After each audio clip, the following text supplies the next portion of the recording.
Hello friends, welcome to my YouTube channel. இன்னைக்கு நம்ம என்ன பார்க்க போறோம் அப்படின்னா, யூனிட் 3ல வந்து பாத்தீங்கன்னா ode to the west wind written by P B Shelley இதுதான் பார்க்க போறோம். ரொம்ப இன்ட்ரெஸ்டிங்கான ஒரு போயம் இது. ஸோ வாங்க வீடியோக்குள்ள போவோம். Ode to the west wind. Okay friends, ode அப்படின்னா ஃபர்ஸ்ட் என்ன அப்படின்னு பார்த்துக்குவோம். அதுக்கப்புறம் நம்ம போயம்குள்ள போவோம். So what is mean by ode அப்படின்னா, a word அப்படிங்கிறது it's a poem expressing the writer's thoughts and feelings about a particular person or subject. It is usually written to that person or subject. அதாவது ஒரு poem ரைட்டரனுடைய thoughts and ஃபீலிங்ஸை express பண்றது எதை பத்தினா ஒரு particular பர்சனை பத்தியோ அல்லது ஒரு சப்ஜெக்டை பத்தியோ வந்து எக்ஸ்பிரஸ் பண்றதுதான் it is known as ode அப்படின்னு சொல்றாங்க. ஸோ இந்த இடத்துல a person or a subject அப்படின்னு சொல்றாங்க இல்லையா, இதுல வந்து பர்சன் கிடையாது. இந்த இடத்துல வந்து பாத்தீங்கன்னா subject. So what is that subject அப்படின்னு எடுத்துக்கிட்டா ode to the west wind. So west wind மேற்கத்திய காற்றை பத்தி பிபி ஷெல்லி வந்து ரொம்ப அழகா எழுதின ஒரு போயம் தான் நம்ம அடுத்த போயம் தான் நம்ம பார்க்க போறோம். ஸோ ஃபர்ஸ்ட் பேராகிராஃப் பார்ப்போம். ஸோ இந்த போயம் வந்து பாத்தீங்கன்னா ஃபர்ஸ்ட் பிபி ஷெல்லி எழுதின இந்த ஓட் டு வெஸ்ட் விண்ட் வந்து பாத்தீங்கன்னா 5 பேராகிராஃபா வந்து ஸ்பிளிட் பண்ணி எழுதியிருக்கிறாரு. இட் கன்சிஸ்ட் ஆஃப் 5 பேராகிராஃப்ஸ் அப்படின்னு சொல்றாங்க. ஸோ நம்ம ஃபர்ஸ்ட் பேராகிராஃப்ல இருந்து பார்ப்போம். ஃபர்ஸ்ட் பேராகிராஃபா நான் வந்து லைன்ஸை வந்து உங்களுக்கு ஃபர்ஸ்ட் ரீட் பண்ணி காமிக்கிறேன். அடுத்தது வந்து பாத்தீங்கன்னா நான் இங்கிலீஷ்ல அதனுடைய எக்ஸ்பிளனேஷன் கொடுத்துருக்கேன். நான் இந்த லைன்ஸினுடைய எக்ஸ்பிளனேஷனும் அடுத்து நான் தமிழ்ல உங்களுக்கு சொல்லுவேன். ஓகேங்களா? இப்போ ஃபர்ஸ்ட் நம்ம ஃபர்ஸ்ட் பேராகிராஃப் பார்ப்போம். O wild west wind, thou breath of atoms being, thou from whose unseen presence the leaves dead are driven like ghosts from an enchanter fleeing, yellow and black and pale and hectic red, pestilence striken multitudes, O thou who chariotest to their dark wintry bed. So இதுல வந்து west wind வந்து பாத்தீங்கன்னா he compare to leaf அப்படின்னு சொல்றாங்க.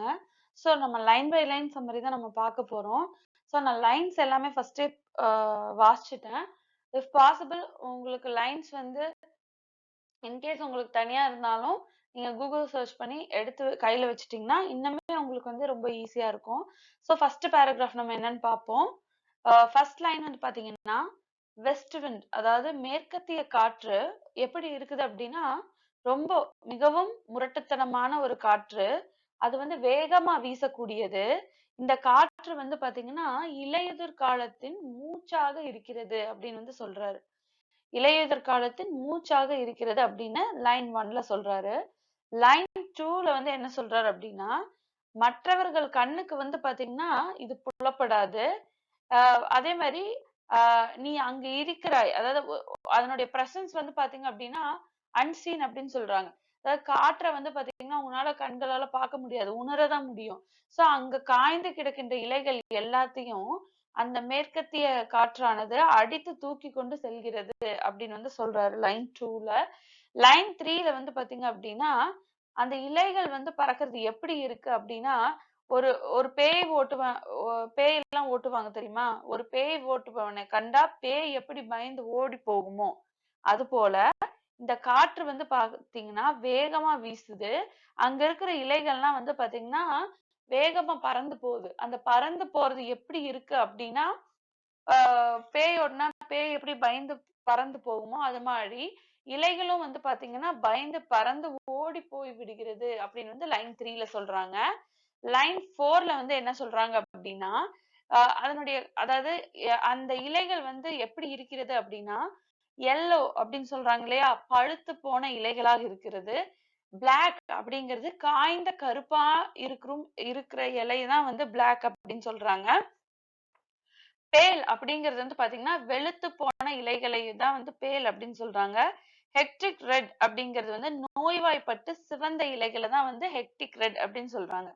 Pestilence ஸ்ட்ரைக்கன் அப்படின்னா என்னன்னா நோயினால தாக்கப்பட்டிருக்கிற இலைகளை கூட நீ வந்து பறக்கடிச்சிடுற அப்படின்னு வந்து சொல்றாரு. அப்புறம் வந்து லைன் 6ல வந்து பாத்தீங்க அப்படின்னா சேரியட், அதாவது வாகனம், நீ வந்து வாகனமா செயல்படுற, அதாவது காற்று வந்து எப்படி இருக்குது அப்படின்னா அந்த இலைகளை வந்து அடிச்சுட்டு போகையில அந்த காற்று வந்து அந்த இடத்துல வந்து எப்படி இருக்கு அப்படின்னா ஒரு வாகனம் மாதிரி இருக்குது.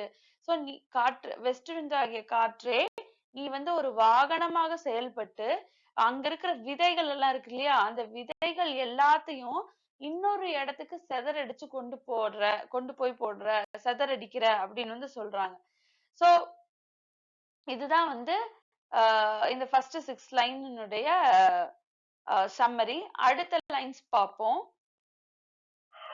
அடுத்த லைன்ஸ் வந்து பாத்தீங்கன்னா the winged seats where they lie cold and low, each like a corpse within its grave, until thine assured sister of the spring shall blow her clarion o'er the dreaming earth and fill, driving sweet birds like flocks to feed in air, with living hues and orders plain and hill, with spirit which art with wild spirit which art moving everywhere, destroyer and preserver, here, oh here. So இந்த பேராகிராஃப்ல என்ன சொல்லியிருக்காங்க அப்படின்னா winged seed, அதாவது winged seat அப்படிங்கிறது என்னன்னா ஒரு சிறகு முளைத்த விதைகள் அப்படின்னு சொல்லுவாங்க. அதுக்காக விதைக்கு வந்து சிறகு முளைச்சிச்சா அப்படின்னு கேட்காதீங்க. அதாவது காற்று வந்து பாத்தீங்கன்னா இந்த விதைகளை ஒரு இடத்திலிருந்து இன்னொரு இடத்திற்கு தூக்கி செல்லுது அப்படின்னா அடிக்கிற வேகத்துல அந்த சைடு போய் ஒரு இடத்துல இருந்து இன்னொரு இடத்துக்கு டிரான்ஸ்பர் ஆகி விதை போய் விழுகுது இல்லையா, இன்னொரு இடத்திற்கு விழுகிறதுதான் அவர் அழகா செல்லுது அப்படின்னு சொல்லியிருக்காரு. அப்படி தூக்கி செல்லும் பொழுது அந்த விதைகள் எப்படின்னா இங்கிருந்து அங்க வந்து காற்று தானே தூக்கி செல்லுது. அப்ப அந்த விதைகள் பறப்பது வந்து எப்படி இருக்கிறது அப்படின்னா அந்த விதைக்கு சிறகு முளைத்தது போல் காட்சியளிக்கிறது அப்படின்னு வந்து சொல்றாரு. அந்த விதைகள் வந்து பாத்தீங்கன்னா மண்ணில் வந்து புதைந்து காணப்படும் அப்படின்னு சொல்றாங்க. அந்த புதைந்த விதைகள் வந்து எப்படி இருக்குது அப்படின்னா corpse within its grave அப்படின்னு சொல்றாங்க. அதாவது அந்த புதைத்த விதைகள் வந்து corpse within its grave அப்படின்னா குழி வெட்டி ஒரு பிணத்தை புதைச்சா எப்படி இருக்குமோ அது போல இருக்கிறது அப்படின்னு சொல்றாரு. குறிப்பிட்ட காலம் வரும் வரையிலும் அந்த விதைகள் வந்து பாத்தீங்கன்னா பூமிக்குள்ளேயே தான் இருக்கும். ஒரு இடத்துல இருந்து காற்று இன்னொரு இடத்திற்கு அந்த விதையை எடுத்து செல்கிறது. அது பார்ப்பதற்கு ஒரு சிறகு முளைத்தது போல் காணப்படுகிறது. அந்த சிறகு முளைத்தது போல் காணப்படும் விதைகள் வந்து ஒரு இடத்துல விழுகிறது. அந்த விழுந்த இடத்துல வந்து அந்த மண்ணுல வந்து அது புதைந்து விடுகிறது. அந்த விதைகள் ஒரு குறிப்பிட்ட காலம் வரை வந்து பாத்தீங்கன்னா அந்த விதைகள் வந்து மண்ணுக்குள்ளேயே புதைந்து கிடக்கிறது அப்படின்னு சொல்றாங்க. அடுத்து வந்து பாத்தீங்கன்னா வசந்த காலம் வரும் பொழுது, அதாவது ப்ளூ கலர் சிஸ்டர்ன்னு சொல்றாங்களா, அசூர் சிஸ்டர், அதாவது வசந்த காலம் வரும் பொழுது அது வந்து எப்படி இருக்கும் அப்படின்னா வெளுத்து இருக்கும் அப்படின்னு சொல்றாங்க. வெஸ்ட் விண்ட் வந்து பாத்தீங்கன்னா வீசும் பொழுது முரட்டுத்தனமாதான் வந்து இருக்கும் அப்படின்னு சொல்றாங்க. அந்த முரட்டுத்தனமான வெஸ்ட் விண்ட் வீசும் போது இருந்த ஆகாயம் வந்து வசந்த காலம் வரும் பொழுது எப்படி இருக்கும் அப்படின்னா வெளுத்து இருக்கும் அப்படின்னு வந்து சொல்றாங்க. அடுத்து வந்து பாத்தீங்கன்னா கிளாரியன் அப்படின்னா என்ன அப்படின்னா ஒன்றை அறிவிப்பதற்கு முன்னாடி ஒரு ஒரு ஒரு குழல் மாதிரி ஊதுவாங்க இல்லையா, அந்த கருவியினுடைய ஓசை கேட்டு எல்லாரும் வந்து எழுந்திருப்பாங்க. அத போல உறங்கிக் கொண்டிருக்கும் பூமியை விழிப்படை செய்வதற்காக வசந்த காலமானது வந்து எப்படி இருக்கும், ஒரு குழலை போல அது செயல்படுது, ஊதுகிறது அப்படிங்கிற மாதிரி சொல்றாங்க.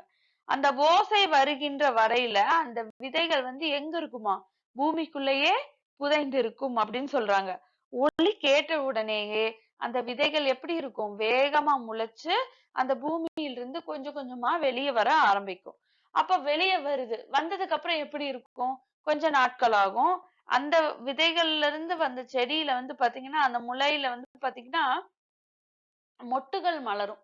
அந்த மொட்டுகள் வந்து பாத்தீங்கன்னா நாளடைவுல எப்படி இருக்கும் அப்படின்னா பூக்கள், அந்த மொட்டுகள் பூக்களாக மாறும். அப்போ வசந்த கால காற்றை அனுபவித்துக் கொண்டிருக்கும் அப்படின்னு வந்து சொல்றாங்க. இப்போ ஒரு மனித உடல் அப்படின்னு எடுத்துக்கிட்டா ஒரு உயிரோட்டமும் கலையும் ஒரு மனித உடலுக்கு எப்போதுமே இருக்கும். ஆனா இறப்பதற்கு பிறகு மனிதனின் முகத்துல வந்து பாத்தீங்கன்னா அந்த உயிரோட்டம் இருக்காது. அதே மாதிரி பாடி இருக்குமே ஒழிய அந்த மனிதனின் முகத்தில் உயிரோடு இருந்த அந்த கலையும் உயிரோட்டமும் அந்த அழகும் வந்து பாத்தீங்கன்னா அந்த மனிதன் இறந்த பிறகு அந்த முகத்தில் வந்து அந்த உயிரோட்டம் என்பது இருக்காது அப்படின்னு சொல்றாங்க. அது போல வசந்த காலம் வந்த உடனேயே அந்த செடிக்கு அதாவது பட்ஸா இருக்குது. அடுத்து வந்து பாத்தீங்கன்னா அது பூவா மலருது. அதற்கான உயிரோட்டம் வந்து வந்துவிடும் அப்படின்னு சொல்றாரு. அந்த உயிரோட்டம் எப்பொழுது வரும் அப்படின்னா வசந்த காலம் வந்த உடனேயே அந்த உயிரோட்டம் வந்து அதனுடைய அந்த பட்ஸுக்கும் அந்த பூவுக்கும் வந்து விடுகிறது அப்படின்னு சொல்றாங்க. சோ வசந்த காலத்துக்கே உரித்தான ஒரு இனிமையான மனம் வந்து பாத்தீங்கன்னா அந்த செடியில இருக்கும். சோ ஜென்ரலாவே வந்து பாத்தீங்கன்னா நம்ம பிளைன்ஸ்ல இருக்கறக்கும் இங்க ஏர் பொல்யூஷன் இதெல்லாம் இருக்கறக்கும் ஒரு மலையில இருக்கறக்கும் வித்தியாசம் என்ன அப்படின்னா மலைங்கிறது பெய்கிற மலை இல்ல ஹில் ஸ்டேஷன் மலை. அந்த மலையிலயும் இதுக்கும் என்ன வித்தியாசம் அப்படின்னா அந்த மலைக்கே உரித்தான ஒரு நறுமணம் வந்து பாத்தீங்கன்னா அதிகமா பொல்யூஷன் இருக்காது. கிளி குருவி எல்லா விலங்கினங்களும் அங்க இருக்கும். பார்ப்பதற்கு அழகாகவும் அதனுடைய கிளைமேட்டிக் கண்டிஷனே ரொம்ப ஆசமா டிஃப்ரெண்டா இருக்கும். சோ அது போல அந்த மலைகளில் இருந்து வீசும் மலைப்பகுதியிலிருந்து வீசும் மனம் வந்து மிகச் சிறந்தது. அந்த மலைக்கே உரித்தானது அப்படின்னு சொல்றாரு. முரட்டுத்தனமான அந்த காற்றாகிய வெஸ்ட் விண்ட் வந்து பாத்தீங்க அப்படின்னா இங்கதான் இருக்கும்லாம் இல்ல. கண்ணுக்கு புலப்படாது. ஆனா எல்லா இடத்திலும் அது நிறைந்திருக்கும் அப்படின்னு வந்து சொல்றாங்க.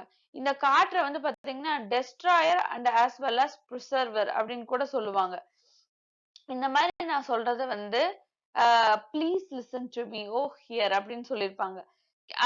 நான் என்ன சொல்கிறேன் நான் சொல்வதை கேள் அப்படிங்கிற மாதிரி சொல்றாங்க. பேராகிராஃப் 2 பார்க்க போறோம். So thou on whose stream mid the steep sky's commotion loose clouds like earth's decaying leaves are shed shook from the tangled boughs of heaven and ocean. Angels of rain and lightning there are spread on the blue surface of thine airy surge, like the bright hair uplifted from the head. So paragraph 2ல first 6 lines பார்க்க போறோம். இதுல என்ன சொல்லியிருக்காங்க அப்படின்னா west wind வந்து they compared it to sky அப்படின்னு சொல்லியிருக்காங்க. அதாவது மேகத்தோடு. இந்த காற்று நீரோடையை போலவே எப்படி இருக்கிறது அப்படின்னா காற்று வந்து வேகமா வீசும் பொழுது மேகங்கள் வந்து பாத்தீங்கன்னா கலைகின்றன அப்படின்னு சொல்லியிருக்காங்க. காற்று மேக கூட்டங்களை வந்து எப்படி என்ன பண்ணுது அப்படின்னா காற்று வந்து மேக கூட்டங்களை அப்படியே சிதறடிக்கிறது அப்படின்னு வந்து சொல்லியிருக்காங்க. காற்று வந்து வேகமா வீசின உடனேயே மேகக்கூட்டங்கள் வந்து பாத்தீங்கன்னா அங்கிட்டும் இங்கிட்டும் அலக்களிக்கிறதுன்னு சொல்லுவாங்க தெரியுமா? அங்கிட்டும் இங்கிட்டும் அலக்களிக்கப்படுகின்றன அப்படின்னு சொல்றாங்க. தனித்து விடப்பட்ட மேகங்கள் எல்லாம் மேல இருந்து கீழே என்னவா வருதாம் மழையா பொழியுது அப்படின்னு சொல்லியிருக்காங்க. சோ காற்று வந்து பாத்தீங்கன்னா வேகமா வெஸ்ட் விண்ட் வீசையில அந்த மேகங்கள் வந்து பாத்தீங்கன்னா அங்கேயும் இங்கேயுமாக அலக்கழித்து அந்த மேகக்கூட்டங்கள் வந்து பாத்தீங்கன்னா தனித்து விடப்படுது. அந்த சைடு இந்த சைடு அலக்கழிக்கப்பட்டு அந்த தனித்து விடப்பட்ட மேகங்கள் எல்லாமே வந்து பாத்தீங்கன்னா மேல இருந்து கீழே வந்து ஒரு மழையாக பொழிகிறது அப்படின்னு வந்து சொல்லியிருக்காங்க.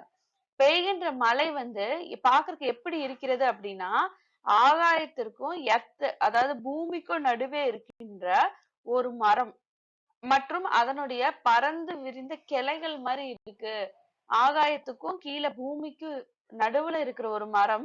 அந்த மரத்திற்கு ஃபுல்லா பெரிய கிளைகள் இருக்கும்.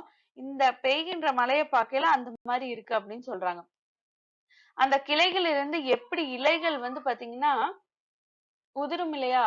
அந்த கிளைகள்ல இருக்கிற இலைகள் வந்து பாத்தீங்கன்னா அந்தந்த சீசனுக்கு ஒரு பட்டிங் இருக்கும். ஃப்ளவர்ஸ் வரும். அதே மாதிரி ஒரு கட்டத்துல வந்து பாத்தீங்கன்னா அந்த இலைகள்லாம் உதிர ஆரம்பிக்கும். சோ அந்த உதிர்ந்தா எப்படி இருக்கிறதோ அது போல மேல மேகங்கள்ல இருந்து வர மழை துளிகள் வந்து இந்த மரத்துல இருக்கிற இலைகள் உதிர்ந்தா எப்படி இருக்குமோ அது போல காட்சியளிக்கிறது அப்படின்னு சொல்றாரு. மழைக்கும் மின்னலுக்கும் தூதுவனாக நீ இருக்கிறாய் அப்படின்னு வெஸ்ட் விண்ட் சொல்றாரு. மழைக்கும் மின்னலுக்கும் தூதுவனாக வந்து நீ இருக்கிறாய் அப்படின்னு சொல்றாங்க. அப்புறம் அதே மாதிரி நீல நிற மேகங்களை எல்லாமே வேகமா இயக்கி கொண்டிருக்கிறாய். அந்த காற்று ஆகிய வெஸ்ட் விண்ட் வந்து நீல நிற மேகங்களை எல்லாம் வேகமா இயக்கிட்டு இருக்கு அப்படின்னு வந்து சொல்றாங்க. அதுக்கப்புறம் வந்து பாத்தீங்கன்னா அடுத்த few lines என்னன்னு சொல்லி பார்ப்போம். of some fierce menad அப்படின்னு வந்து சொல்றாங்க. of some fierce menad even from the dim verge of the horizon to the zenith height, the locks of the approaching storm thou driggy of the dying year to which this closing night will be the dome of the vast sepulchre, vaulted with all thy congregated might of vapors from whose solid atmosphere black rain and fire and hail would burst oh here. நம்ம first லைன்ல பார்த்தோம் இல்லைங்களா, may not அப்படின்னு சொல்லிட்டு. May not அப்படிங்கிறது யாரு அப்படின்னா, may not என்பது பாக்கஸ் என்கிற காட் ஆஃப் வைன் அப்படிங்கிற பாக்கஸ் அப்படிங்கிற காட் ஆஃப் வைன்கிற கடவுளை விரும்பி வழிபடுகின்ற பெண் தான் வந்து மெனாட் அப்படின்னு வந்து சொல்றாங்க. சோ மெனாட் அப்படின்னா பாக்கஸ் என்கிற காட் ஆஃப் வைன் சாராய கடவுளை விரும்பி வழிபடுகின்ற பெண் தான் அப்படின்னு சொல்றாங்க. இந்த பெண் வந்து பாத்தீங்கன்னா அந்த பாக்கஸ் அப்படிங்கிற கடவுள் முன்னே ஆடுவா.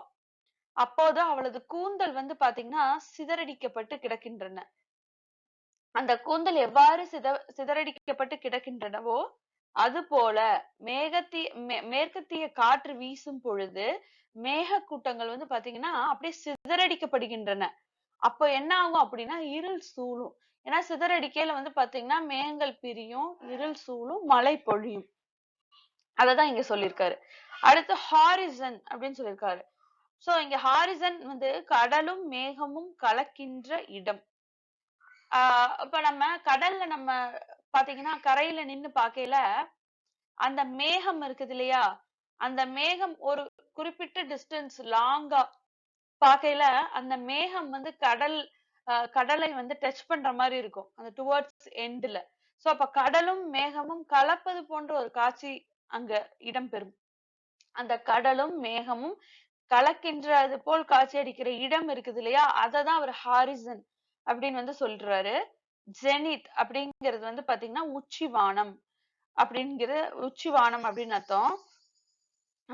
பார்க்கும்போது வந்து பாத்தீங்கன்னா இத பார்க்கல எப்படின்னா அந்த புயல் வருவது போல ஒரு அறிகுறி காட்டும். அதே மாதிரி டர்ஜ் அப்படின்னா என்ன அப்படின்னா ஒப்பாரி பாடல். அதாவது ஒப்பாரி பாடல் அப்படிங்கிறது வந்து பாத்தீங்க அப்படின்னா இது வந்து இறந்தாதான் பாடணுங்கிற பாடல்லாம் கிடையாது. துன்பத்துல இருக்கையில துயரத்துல இருக்கையில பாடக்கூடிய பாடலை தான் வந்து டர்ஜ் அப்படின்னு சொல்றாங்க. இந்த ஆண்டு முடிவடைய போகிறது, வசந்த காலம் பூக்க அல்லது மலரப் போகிறது அப்படின்னு சொல்றாங்க. இறக்க போகின்ற பழைய ஆண்டின் அடையாளம் தான் இந்த வெஸ்ட் விண்ட் அப்படின்னு சொல்றாங்க. இறக்க போகும் பழைய காலத்தின் ஆண்டின் அடையாளமாக தான் இந்த வெஸ்ட் விண்ட் திகழ்கிறது அப்படின்னு சொல்றாங்க. அப்புறம் செப்பல்கர் அப்படின்னு சொல்லியிருப்பாங்க தெரியுமா. செப்பல்கர் அப்படின்னா என்ன அப்படின்னா பிணங்கள் அனைத்தும் புதைக்கப்படுகின்ற இடத்தை தான் செப்பல்கர் அப்படின்னு வந்து சொல்றாங்க. சோ நம்ம ஏற்கனவே பார்த்த மாதிரி இறக்க போகின்ற பழைய ஆண்டு இறந்துட்டாங்கன்னா ஆட்டோமேட்டிக்கா என்ன பண்ணுவாங்க, அவங்கள புதைச்சிருவாங்க. சோ இறக்க போகின்ற பழைய ஆண்டின் அடையாளம் தான் இந்த வெஸ்ட் விண்ட் அப்படின்னு சொல்றாங்க. இந்த வெஸ்ட் விண்ட் வந்து பாத்தீங்கன்னா அதனுடைய வலிமைகளை எல்லாத்தையுமே ஒன்றாக சேர்த்து பயங்கர ஃபாஸ்டா வீசுது. சோ மிக வேகமாக உன்னுடைய வலிமைகளை எல்லாம் சேர்த்து நீ வீசுகிறாய் அப்படின்னு வந்து சொல்றாங்க. அடுத்து வந்து பாத்தீங்க அப்படின்னா எப்படி எல்லாம் வீசுது அப்படின்னா ஒரு காற்றாக வீசுது, ஒரு ஆவியாக அதாவது ஆவியா இருந்த இந்த அந்த வெஸ்ட் விண்ட் வந்து பாத்தீங்கன்னா அந்த திடநிலைக்கு அந்த மேகத்தை கொண்டு போகும். அப்போது இரவு நேரத்துல வந்து பாத்தீங்கன்னா இரவு நேரத்துல விழுகின்ற அந்த வெஸ்ட் விண்ட் வந்து திடமா கொண்டு போகும். அப்பொழுது இரவு நேரத்துல விழுகின்ற மழை இருக்குது இல்லையா, இருளாக இருக்கின்றது. மழை வந்து பாத்தீங்கன்னா இருளாக இருக்கின்றது. இப்ப நம்ம பகல்ல பெய்யுது அது வேற மழை. ஆனா அதே மழை வந்து இரவு நேரத்தில் இருட்டில் பெய்யும் போது எப்படி தோற்றமளிக்கும்? அந்த மழை நமக்கு தெரியாது இல்லையா? அப்போ அந்த மலை வந்து பாத்தீங்கன்னா இருளா இருக்கிறது அப்படின்னு சொல்றாங்க. மின்னல் வந்து பாத்தீங்கன்னா மின் மின்னல் வந்து மின்ற மாதிரி நம்ம காட்சி அளிக்கிறது. ஆலங்கட்டி மழையாக கூட பெய்கிறது அப்படின்னு சொல்றாங்க. டார்க் ரெயினா இருக்கு, லைட்னிங்கா இருக்கு. ஹெயில் வில் ஃபால் டவுன் அப்படின்னா என்ன அர்த்தம் அப்படின்னா ஆலங்கட்டி மழையா பெய்யுது. வித் பர்ஸ்ட் வெடித்து சிதறியது போல. ஆலங்கட்டி மழை பெய்யல, வெடித்து சிதறியது போல தோற்றமளிக்கிறது. லிசன் டு மீ அப்படின்னு வந்து சொல்றாரு. அடுத்து பேராகிராஃப் 3 பார்ப்போம். அடுத்து பேராகிராஃப் 3 லைன்ஸ் பார்ப்போம். Thou who didst waken from his summer dreams, the blue Mediterranean where he lay, lulled by the coil of his crystalline streams, beside a Pumice island in Based Bay, and saw in sleep old palaces and towers, quivering within the waves' intense day. So இங்க வந்து பாத்தீங்கன்னா west wind வந்து he compares it to கடல் and கடல் அலைகள். Wave கூட compare பண்றாரு. அதாவது ஃபர்ஸ்ட் ரெண்டு லைன்ல என்ன சொல்லியிருக்காருன்னா, ஒரு நீல நிறமான மத்திய நிற கடலானது அமைதியாக தூங்கி கொண்டு இருக்கிறது. அப்படி தூங்கிட்டு இருக்கிற மத்திய நில கடலானதை, அந்த கடலை நீ விழிப்படைய செய்கிறாய். வெஸ்ட் விண்ட் ஆகிய நீ விழிப்படைய செய்கிறாய் அப்படின்னு சொல்றாங்க. அந்த கடல் வந்து பாத்தீங்கன்னா கோடை காலத்துல ஒரு கனவு கொண்டு உறங்கி கொண்டிருக்கிறதாம். எப்படின்னா அதுக்கு நிறைய கனவுகள் தோன்றும். அந்த கனவு கண்டு உறங்கி கொண்டிருக்கிற அந்த கடலை வந்து நீ வெளிப்படைய செய்கிறாய் அப்படின்னு போயிட் வெஸ்ட் விண்ட் சொல்றாரு. அப்போ ஒரு நீல நிறமான அழகிய மத்திய நிற கடல் அமைதியாக தூங்கி கொண்டிருக்கும் பொழுது, பல கனவுகளுடன் இருக்கின்ற பொழுது, அந்த கடலை வெஸ்ட் விண்ட் ஆகிய நீ விழிப்படைய செய்கிறாய் அப்படிங்கிறாரு போயிட். அப்புறம் ஆற்றுல இருந்து வருகின்ற நீர் வந்து பாத்தீங்க அப்படின்னா கடல்ல தான் கலக்குது. அப்போது ஓசை வந்து எழுப்புகிறது. ஆற்றில் இருக்கும் நீர் கடலை கலக்கும் அந்த தருணத்தில் ஒரு விதமான ஓசை எழுப்புகின்றது. அந்த ஓசை எப்படி இருக்கிறது அப்படின்னா தாலாட்டு, லல்லுபி, தாலாட்டு பாடல் போல இருக்கிறது அப்படின்னு சொல்றாரு. அந்த தாலாட்டுல நீல நிற கடல் வந்து உறங்கிக் கொண்டிருக்கிறது. எவ்வளவு அழகா சொல்லியிருக்காரு பாருங்க. அதாவது ஒரு கடல் இருக்கிறது, அந்த கடல் வந்து பாத்தீங்க அப்படின்னா உறங்கி கொண்டிருக்கிறது. அது எதனுடைய தாலாட்டின் பேரில் உறங்கி கொண்டிருக்கிறது அப்படின்னா ஆற்றிலிருந்து வரும் நீர் வந்து கடலுக்குள்ள கலக்கையில ஒரு ஓசை எழுப்பும். அந்த ஓசை வந்து பாத்தீங்கன்னா அதுக்கு லல்லுபி மாதிரி இருக்கு. லல்லுபின்னா தாலாட்டு பாடல் அப்படின்னு சொல்லுவாங்க. சோ அது குழந்தைகளுக்கு பாடுவாங்க இல்லையா தாலாட்டு, அந்த மாதிரி தாலாட்டு பாடதான் லல்லுபி அப்படின்னு சொல்லுவாங்க. சோ அந்த லல்லுபி தாலாட்டு பாடலை கேட்டுக்கொண்டு அந்த கடல் வந்து பாத்தீங்கன்னா உறங்கி கொண்டிருக்கிறது அப்படின்னு சொல்றாரு. பியூமிக் ஐலாண்ட் அதாவது எரிமலை வெடித்து லாவா என்கிற எரிமலை குழம்பு வந்து பாத்தீங்கன்னா வழிந்து வந்து அந்த ஐலாண்ட் வந்து பாத்தீங்கன்னா எப்படி இருக்கும் அப்படின்னா ஒரு தீவு மாதிரி மாறி காட்சி அளிக்கிறது. சோ எரிமலை வெடித்து எரிமலை குழம்பு, அதாவது எரிமலை குழம்புங்கிறத லாவா அப்படின்னு சொல்லுவாங்க. அந்த எரிமலை குழம்பு வந்து வழிந்து வந்து ஒரு இடத்துல சேரும் இல்லையா, அந்த இடம் பார்ப்பதற்கு எவ்வாறு காட்சியளிக்கிறது என்றால் ஒரு தீவை போல் மாறி காட்சியளிக்கிறது அப்படின்னு வந்து சொல்றாங்க. ஒரு தீவை போல மாறி காட்சியளிக்கிறது. அந்த தீவு இந்த மத்திய நிலை கரையினுடைய கடலிலே இருக்கிறது. இதனை அந்த உறங்கிக் கொண்டிருக்கும் கடல் வந்து பாத்தீங்கன்னா கனவு வந்து காணுதாம். உறங்கி கொண்டிருக்க அந்த கடல் கனவுல வந்து என்ன தெரியுது அப்படின்னா, அதாவது ஒரு எரிமலை வெடித்து அந்த லாவா வெளியே வரக்கூடாம அந்த கடலில் வந்து கலக்கிற மாதிரி அது பாக்குறதுக்கு ஐலாண்ட் மாதிரி இருக்குது அப்படின்னு வந்து அதனுடைய கனவுல வந்து இது வெளிப்படுது. அந்த கடலின் கரையோரத்துல ஒரு காலத்துல இருந்த பேலசஸ் அண்ட் டவர்ஸ், கடற்கரையில் இருக்கும் கோபுரங்களையும் அரண்மனைகளையும் லாவா வந்து பாத்தீங்கன்னா லாவா அப்படிங்கிற எரிமலை வந்து குழம்பினால் வந்து உருவான தீவனையும் இந்த கடல் தன கனவில் வந்து பாக்குறது.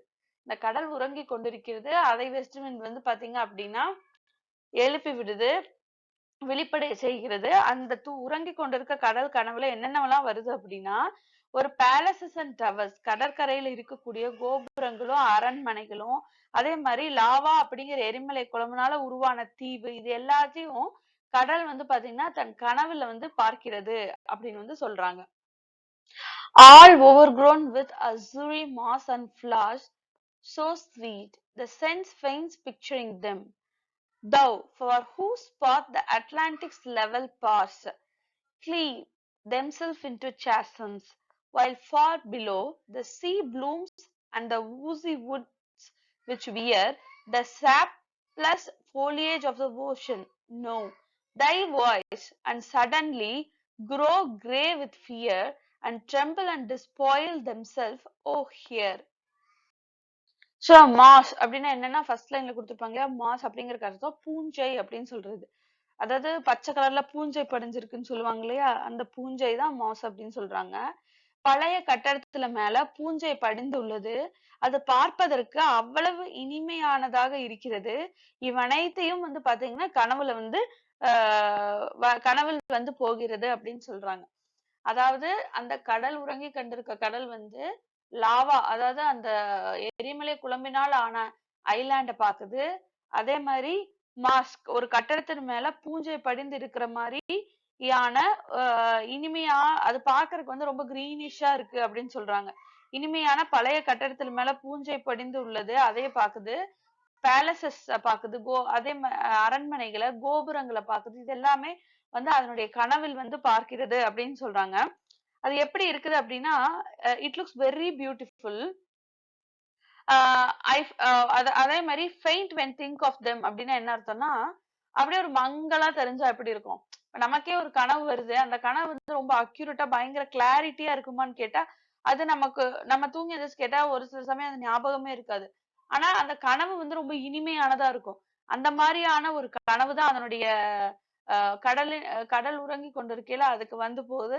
கொஞ்சம் ஃபெயிண்டா, அதாவது என்னன்னா கொஞ்சம் மங்களா ஒரு மாதிரி தெரியுது அப்படின்னு வந்து சொல்றாங்க.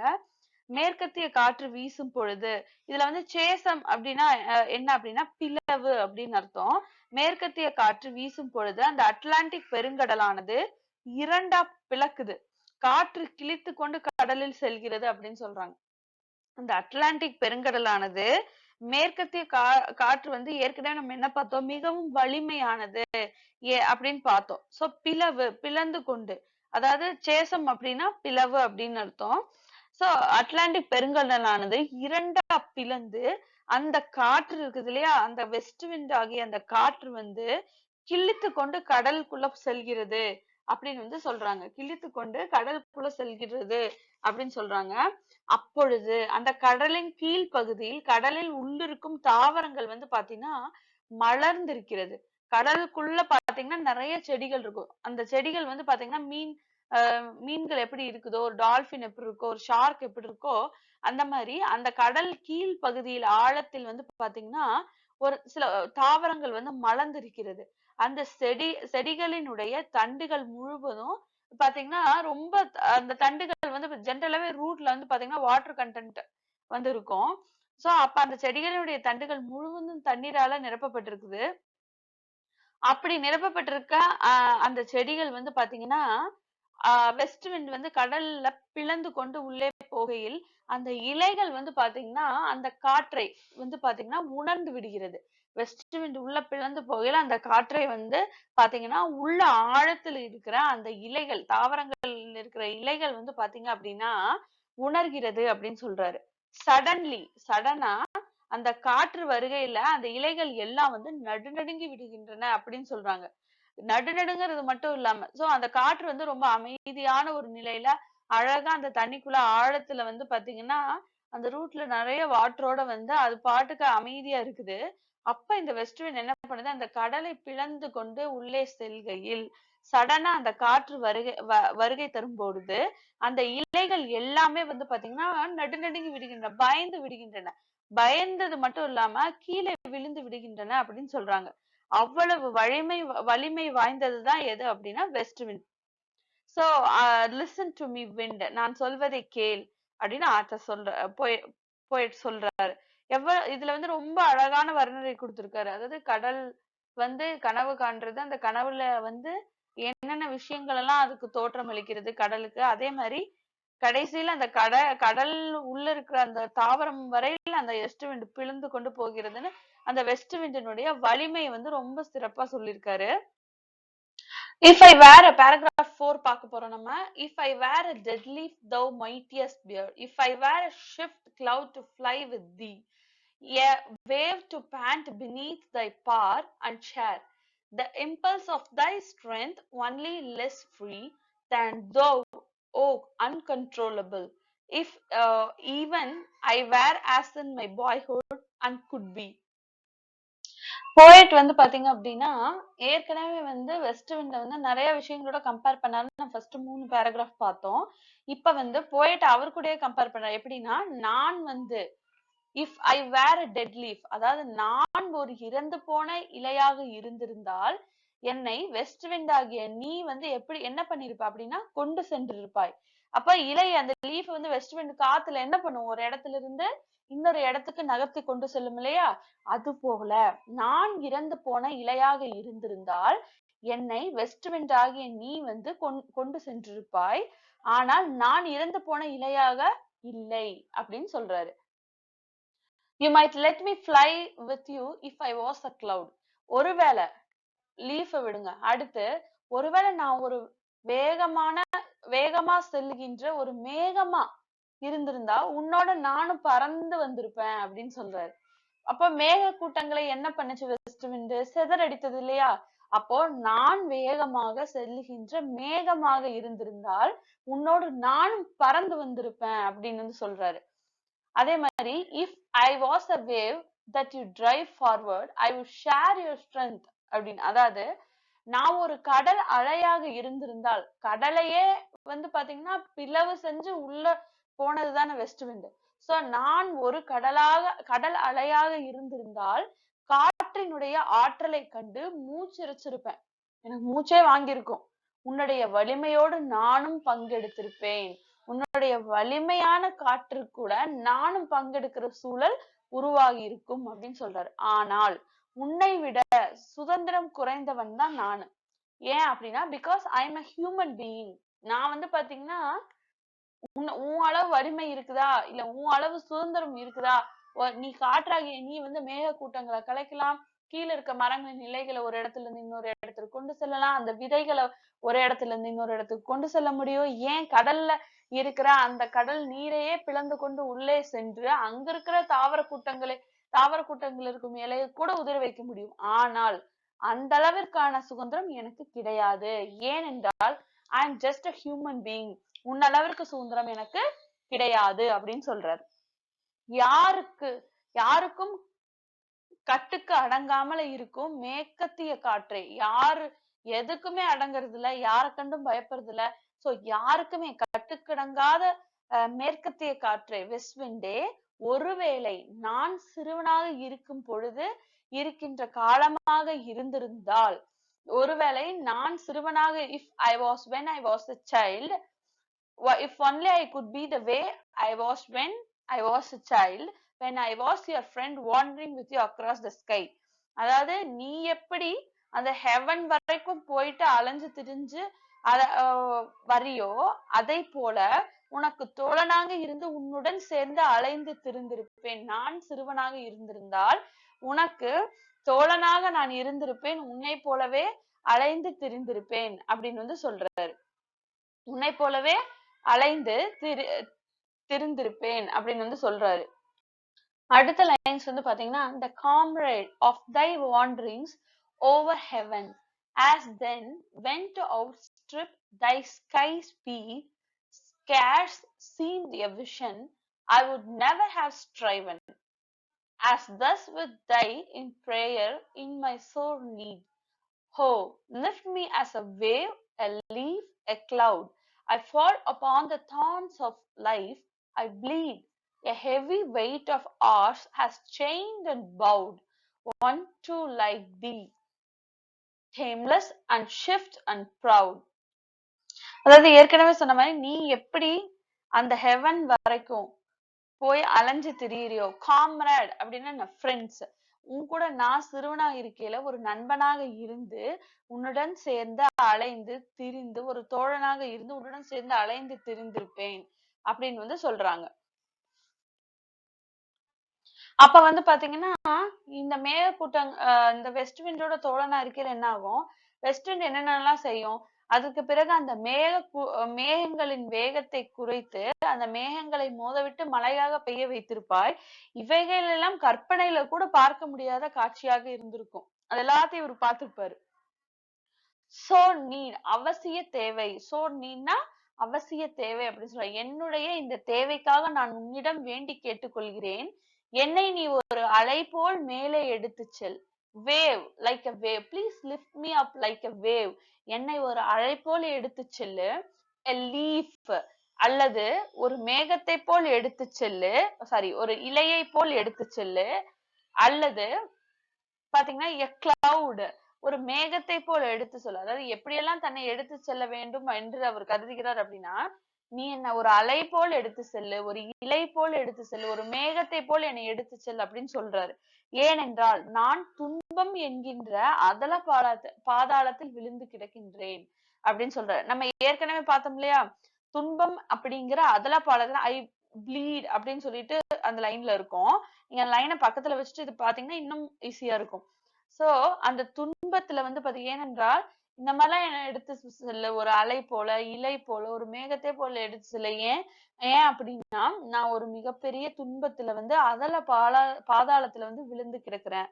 என்னுடைய வாழ்க்கை என்பது என்ற ஒரு முள் போன்ற இதுதான் என்னுடைய வாழ்க்கை. அந்த முள் போன்ற அந்த வாழ்க்கையில வந்து நான் விழுந்து எனது ரத்தம் வந்து பாத்தீங்கன்னா சொட்டு சொட்டா சொட்டிட்டு இருக்கு. என்னுடைய ரத்தம் போய் கொண்டிருக்கிறது. என்னோட லைஃப் வந்து பாத்தீங்கன்னா ஒரு ஷார்ப் தான் மாதிரி, அதாவது எப்படி அப்படின்னா தான்னா என்னன்னா முட்கள். அந்த முட்களில் என்னுடைய வாழ்க்கை விழுந்து நான் சொட்டு சொட்டாக என்னுடைய ரத்தம் போய் கொண்டிருக்கிறது அப்படின்னு சொல்றாரு. Time has put me in shackles and diminished my pride, though I was once a proud, fast and unruly as you. இது எனக்கு ஒரு கனமான நேரம். காலம் என்கிற ஒரு கடினமான காலன் வந்து பாத்தீங்கன்னா என்னை கட்டி போட்டிருக்கிறான். என்னை தலைகுனிய வைத்திருக்கிறான். கட்டி போட்டிருக்கிறான். என்னை வந்து குனிய வைத்திருக்கிறான். ஒரு காலத்துல உன்னை போல் இருக்கின்ற என்னை காலனானது சங்கிலியால் என்னை பிணைத்து தலைகுனிய வைத்திருக்கிறது அப்படின்னு சொல்றாரு. காலம் அப்படிங்கிற காலன் வந்து என்னை இது மாதிரி ஒரு சூழல்ல தர்ம சங்கடமான ஒரு மனதுல வந்து வலியை குடிக்கக்கூடிய என் ரத்தமே ப்ளீட் ஆகக்கூடிய ஒரு ஷார்ப்பான முள்ளான வாழ்க்கையில இருந்துட்டு இந்த காலம் என்கிற காலன் வந்து பாத்தீங்கன்னா என்னை சங்கிலியால வந்து பாத்தீங்கன்னா கட்டி வச்ச மாதிரி என்னை பிணைத்து தலை குனிய வைத்திருக்கிறான். ஒரு காலத்துல வந்து உன்னை போல் டேம்லெஸ் அப்படின்னா கட்டுக்கடங்காதன்னு அர்த்தம். ஷிஃப்ட் அப்படின்னா பயங்கர வேகமாக அப்படின்னு அர்த்தம். ப்ரௌட் அப்படின்னா ஒரு திமிரா ஒரு கெத்தான்னு சொல்லுவாங்களா அந்த மாதிரி. ஒரு காலத்துல வந்து நான் வந்து டேம்லெஸ்ஸா கட்டுக்கடங்காத, ஷிஃப்ட் அப்படின்னா பயங்கர வேகமாக, ப்ரௌட் திமிராக ரொம்ப கெத்தா உன்னை போல இருந்த என்ன காலன் கட்டி போட்டு என்னை தலைகுனிய வைத்திருக்கிறான் அப்படின்னு சொல்றாரு. So paragraph 5 பார்க்க போறோம். Make me thy lyre. Lyre அப்படின்னா என்ன அப்படின்னா யாழ் இசை கருவி இருக்கு இல்லையா, அதுதான் lyre அப்படின்னு சொல்றாங்க. Even as the forest trees, what if my leaves are falling like its own? The tumult of thy mighty harmonies will take from both the deep autumnal tone. Sweet thou in sadness, be thou spirit fierce. My spirit, be thou me, impetuous one. Impetuous அப்படின்னா என்ன அப்படின்னா உந்துதல் அப்படின்னு அர்த்தம். சரி, வாங்க இப்ப நம்ம அடுத்து இந்த லைன்ஸ்னுடைய எக்ஸ்பிளனேஷன்ஸ் போய் பார்ப்போம். அதாவது பேராகிராஃப் 5ல வந்து என்ன சொல்றாரு அப்படின்னா ஃபர்ஸ்ட் 6 லைன்ஸ் பார்க்க போறோம். என்னை வந்து பாத்தீங்கன்னா ஒரு யாழ் என்ற இசை கருவியாக எடுத்துக்கொண்டு நீ வாசிக்கலாம். அதாவது காட்டுல காற்று வீசுகிறது. அப்போது மரங்களின் வழியாக இந்த துளைகளில் காற்று செல்லும் போது ஓசை எழுப்புகின்றது. அதுபோல என்னையும் நீ யாழாக எடுத்துக்கொண்டு நீ வாசிக்கலாம். அப்படின்னு வந்து சொல்றாரு. அடுத்த லைன் வந்து பாத்தீங்க அப்படின்னா, என்னுடைய இசைகள் எல்லாம், அதாவது இந்த இடத்துல இசை அப்படிங்கிறது வந்து எதை குறிக்கிறது அப்படின்னா திறமைகளை குறிக்கிறது. சோ என்னுடைய இசைகள் எல்லாம் அதுவாக விழுகின்றது. அதே மாதிரி என்னுடைய சுதந்திரம் என்பது இந்த வெஸ்ட் விண்டை போல் கிடையாது அப்படிங்கிறாரு. ஒரு வலிமை வாய்ந்த ஒரு இசையை நீ தோற்றுவிக்கிறாய் அப்படின்னு வந்து சொல்றாரு. அதே மாதிரி மேற்கத்திய காற்றுல வந்து ஒரு இலையுதிர் காலத்தினுடைய குரல் வந்து பாத்தீங்கன்னா தெரிகிறது அப்படின்னு சொல்றாரு. அந்த குரல் துன்பம் மிகுந்ததாக இருந்தாலும் கூட அதுக்குள்ள கூட ஒரு இனிமை வந்து இருக்கும் அப்படின்னு வந்து சொல்றாரு. அதாவது மேற்கத்திய காற்று வந்து பாத்தீங்கன்னா ஆஹ் எப்படி அப்படின்னா அது பாக்குறதுக்கு வந்து பாத்தீங்கன்னா ரொம்ப முரட்டுத்தனமா இருக்கலாம். ஆனா உள்ளுக்குள்ள வந்து பாத்தீங்க அப்படின்னா அது கூட இனிமையானது அப்படின்னு சொல்றாரு. ஒரு வேகமான ஆன்மா வாழ்க்கையில் ஒரு தேடலுடன் முன்னேறி செல்லக்கூடியதாக இருக்க வேண்டும். அதாவது இந்த இடத்துல வந்து பாத்தீங்கன்னா வெஸ்ட் விண்ட் எப்படி வந்து வேகமா வந்து போகுதோ அது போல நம்மளுடைய ஆன்மாவானது நம்மளது உடலில் இருக்கும் பொழுது நாம் உயிர் வாழும் தருணத்தில் வந்து பாத்தீங்கன்னா நம் மனதிற்குள்ள வந்து ஒரு தேடல் இருந்து கொண்டே இருக்க வேண்டும், வேகமாக முன்னேற வேண்டும் வாழ்க்கையில் அப்படிங்கிற தேடல் வந்து பாத்தீங்கன்னா வெஸ்ட் விண்டை போல இருக்க வேண்டும் அப்படிங்கிறாரு. அப்பத்தான் அப்பத்தான் வந்து வாழ்க்கை சிறப்பாக இருக்கும். அப்படித்தான் நான் இருந்தேன். ஆனால் இப்பொழுது டெட் லீஃப் போல ஆகிவிட்டேன் அப்படிங்கிறாரு. இப்பொழுது நான் எப்படி இருக்கிறேன் அப்படின்னா அந்த ஒரு உணர்வு, அந்த ஒரு வேகம், அந்த ஒரு விவேகம் இவ் அனைத்தும் இல்லாமல் நான் ஒரு இறந்த இலை போல இறந்த இலைனா இலை இறந்தா போகும். மேல மரத்துல இருக்கிற இலை வந்து உதிர்ந்து கீழே கிடக்கும் இல்லையா? நம்ம அந்த கலர்ஸ் எல்லாம் கூட பார்த்தோம்ல, எல்லோ அந்த மாதிரி. சோ அந்த மாதிரி கீழே உதிர்ந்து இறந்து போய் கிடக்கின்ற இலை போல ஆகிவிட்டேன் அப்படின்னு வந்து சொல்றாரு. அடுத்த லைன்ஸ் பாத்தீங்கன்னா, drive my dead thoughts over the universe like withered leaves to quicken a new birth and by the incantation அப்படின்னா என்ன அப்படின்னா மந்திர உச்சரிப்பு, அதைதான் incantation அப்படின்னு சொல்லுவாங்க. so incantation of this verse scatter as from an unextinguished hearth. அதாவது ashes and sparks, my words among mankind, be through my lips to unawakened earth. The trumpet of a prophecy, O wind, if winter comes, can spring be far behind? So ஏற்கனவே அவர் என்ன சொல்றாரு அப்படின்னா dead leaf போல ஆயிட்டேன் அப்படின்னு சொல்றாரு. இப்ப வாழ்க்கை என்கின்ற முள்ளுல வந்து நான் விழுந்துட்டேன். சிந்தனைகள் எல்லாமே வந்து பாத்தீங்கன்னா இறந்தவையாக இருக்கிறது. சிந்தனைகள் அதாவது திங்கிங் கெப்பாசிட்டியே போயிடுச்சு. இறந்தவைகளாக இருக்கிறது. அதை வெஸ்டர்ன் ஆகிய நீ அடித்து கொண்டு விடு அப்படின்னு சொல்லி அடித்து கொண்டு போய்விடு அப்படின்னு வந்து சொல்றாரு. பழைய இலைகள் உதிர வேண்டும் என்று எண்ணுவது புதிய இலைகள் தோன்றுவதற்காக என்கிறார்.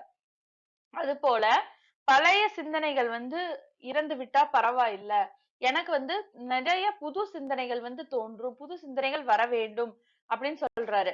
சோ இன்கன்டேஷன் அப்படின்னா என்னன்னா மந்திர உச்சரிப்பு, நான் சொல்லுகின்ற இந்த கவிதையை போல அப்படின்னு சொல்றாரு.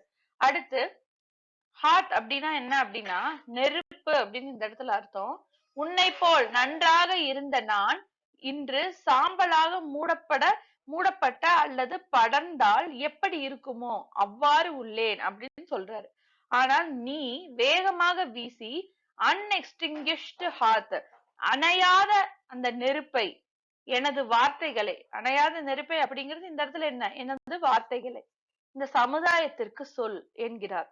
உறங்கிக் கொண்டிருக்கும் இந்த உலகிற்கு இந்த கவிதையின் வழியாக நான் சொல்லுகின்ற இந்த செய்தியை போய் சொல் அப்படின்னு வந்து சொல்றாரு. சோ ப்ராஃபசி அப்படின்னா என்ன அப்படின்னா பின்னால் என்ன நடக்கும் அப்படின்னு முன்கூட்டியே சொல்லுவதுதான் வந்து பாத்தீங்கன்னா ப்ராஃபசி அப்படின்னு அர்த்தம். அது போல வருங்கால சமுதாயத்திற்கு என்ன செய்ய வேண்டும், எப்படி செய்ய வேண்டும் என்ற செய்தியை நீ போய் சொல் அப்படின்னு சொல்றாரு. குளிர்காலம் வந்து விட்டது என்றால் வசந்த காலம் வெகு தொலைவில் இருக்க போவதில்லை. சோ வின்டர் வந்துருச்சு அப்படின்னா பயப்பட தேவையில்லை. ஏனென்றா வின்டர் மீன்ஸ் வசந்த காலம். வசந்த காலம் வருவதற்கு தன்னை தயார்படுத்தி சோ வசந்த காலம் வந்து பாத்தீங்கன்னா வருவதற்கு தன்னை தயார்படுத்தி கொண்டிருக்கிற காலம் அப்படின்னு வந்து சொல்றாங்க. சோ வின்டர் வந்து விட்டால் பயப்பட தேவையில்லை. ஏன்னா வின்டர் மீன்ஸ் வசந்த காலம். வசந்த காலம் வருவதற்கு தன்னை தயார் படுத்தி கொள்கின்ற காலம் தான் இது அப்படின்னு வந்து சொல்றாங்க. சோ வின்டர் வந்து குளிர்காலம். அந்த குளிர்காலம் போய் வசந்த காலம் வெகு தொலைவில் இருக்க போவதில்ல, வந்துரும் அப்படின்னு சொல்றாங்க. சோ வசந்த காலத்தை வந்து குதூகலமாக்க வேண்டும் அப்படின்னு வந்து சொல்றாரு. சோ இதோட இந்த போயம் வந்து முடிக்கிறாரு. சோ கடைசியா அவர் சொல்றது என்னன்னா, பழைய விஷயங்கள் போய்விட்டு புதிய விஷயங்கள், அதாவது புதிய விஷயங்கள் புதிய சிந்தனைகளை தனக்கு கொடுக்கணும் அப்படின்னு வெஸ்ட்விண்ட்ட வந்து சொல்றாரு. சோ அத வந்து வின்டர் கூடயும் ஸ்ப்ரிங் கூடயும் கம்பேர் பண்றாரு. வின்டர் அப்படின்னா குளிர்காலம், ஸ்ப்ரிங் அப்படின்னா வசந்த காலம். வின்டர் வந்து O wind, if winter is on its way, isn't spring going to follow it soon? அதாவது வின்டர் வந்து இப்பொழுது இருக்கிறது என்றால் அடுத்து மிக விரைவில் வந்து ஸ்ப்ரிங்கும் வந்து இதை ஃபாலோ பண்ணி வந்துவிடும், வசந்த காலம் வரப்போகிறது அப்படின்னு சொல்லி இந்த பேராகிராஃப் முடிக்கிறாரு. சோ இதோட ஃபர்ஸ்ட் 5 இதோட ஃபர்ஸ்ட் அந்த 5 பேராகிராஃப் இதோட வந்து முடியுது. சோ இதுதான் ஓட் டு வெஸ்ட் விண்ட். ஓகேங்களா? ஐ ஹோப் உங்களுக்கு இந்த வீடியோஸ் பிடிச்சிருக்கும் அப்படின்னு சொல்லி நம்புறேன். So line by line explanation கொடுத்துருக்கேன். ஃபர்ஸ்ட் லைன்ஸை நான் படிச்சுட்டு அதுக்கப்புறம் எக்ஸ்பிளைன் பண்ணியிருக்கேன். உங்களுக்கு ஒருவேளை நான் எக்ஸ்பிளைன் பண்ணல அந்த லைன்ஸை போய் பார்க்கணும்னு தோணுச்சுன்னா புக்ஸ் வச்சுக்கோங்க, இல்லைன்னா கூகுள்ல சர்ச் பண்ணி பாருங்க, கண்டிப்பா அந்த லைன்ஸ் வந்து கொடுத்துருப்பாங்க. ஸோ அந்த லைன்ஸை வந்து நீங்க பக்கத்துல வச்சுட்டு என்னோட எக்ஸ்பிளனேஷன் கேட்கல உங்களுக்கு ரொம்ப ரொம்ப ஈஸியா புரியும் ஃப்ரெண்ட்ஸ். தேங்க்யூ. அடுத்த வீடியோல சந்திப்போம்.